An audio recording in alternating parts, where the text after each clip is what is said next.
Hey guys, Derek Wilcox here, coming at you from Team Power Axe Strength out of strong-ish Garagebell, and always wearing that Enzor Advanced Designs powerlifting equipment.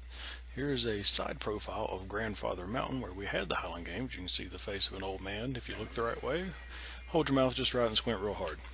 But anyway, the first event of the day for us was a slightly abnormal stone. It wasn't really an open stone. An open stone is usually between 16 and 18 pounds, and you can move just like a shot put in a normal track and field event with it. But this was a 21-pound stone of strength, and my throwing technique is not really good when I move at all, so I do what is called a Braemar throw on everything, which is just a standing throw where your feet don't really move at all. Certainly hope to evolve past that one day, but as is right now, Highland Games is something that I really enjoy, but I don't have a whole lot of time through the year to work on it because, at least 8 months out of the year, I'm lifting really heavy, gearing up for powerlifting meets. However, at this point, I'm sure you're wondering just what the hell I'm doing, walking around with a pitchfork and stabbing whatever is on the ground in front of me. That is actually a sheaf bag, S-H-E-A-F, not sheep, like the at sheep. This is a weight for height. I'm going to try to throw this with my pitchfork over the bar that is over my head. I'm about to take 1, 2, 3 steps out, which normally has my throw having to peak right above the bar. Usually 3 swings back and forth before I tip real hard and basically pull like you would with a weightlifting movement or just a normal jump. But that was kind of a lazy throw for me. And I was definitely fatigued in my back, and I really started feeling it just on this second event of the day.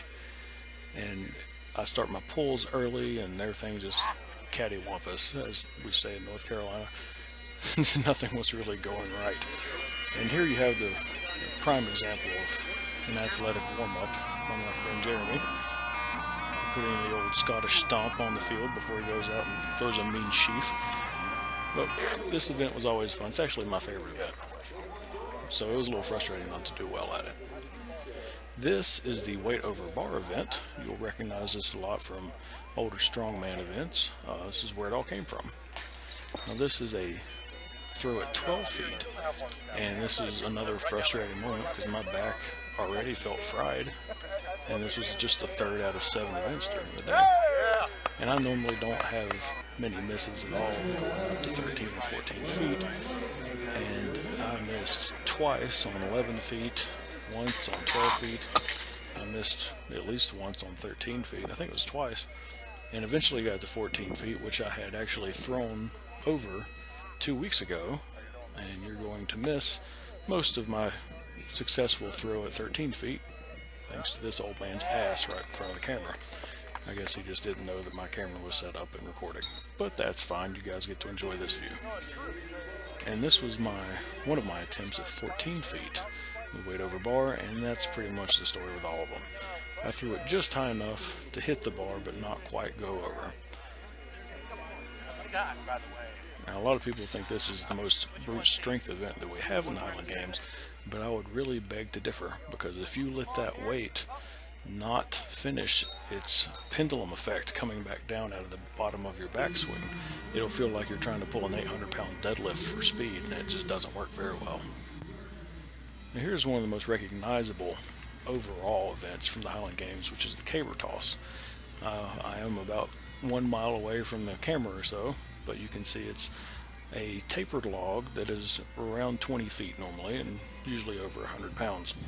But if you pay attention to the flags in the background, you can see that it was actually pretty breezy, and one might say windy that day. Large tapered log in the air causes some problems when it starts wiggling around in your hands. Now with that throw, one of my hands actually popped off the caber, and I only pulled it with one hand, so I was excited for this one, but it seemed like the wind got a hold of it when I was running, and I was actually pulling it kind of sideways. So it was a frustrating event there as well. A hammer throw was actually the last event we did that day, and these started to feel really good. My first throw was only 3 feet off a PR, The second throw here was 1 foot off a PR, and I was really excited for this last one because it felt like one of the best hammers, if not the greatest hammer I've ever thrown in my life.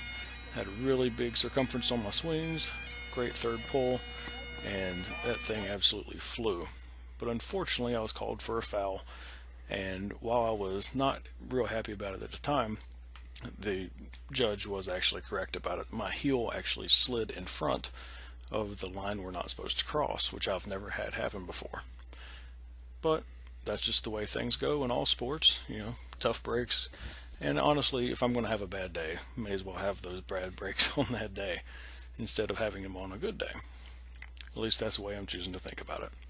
So hopefully I'll get to do some more of this probably next year. I don't think I'll have any time to keep throwing this year, as I'm starting to get into the really heavy stuff for my powerlifting meet in October. Most of you would say, well, October's 4 months away. Well, that's the beauty of equipped lifting. You actually add at least 2 months to a normal training cycle if you were training for a raw meet. So make sure that you're paying attention to the training log to see how that goes. And until then, I will see you guys around. Take care and stay strong.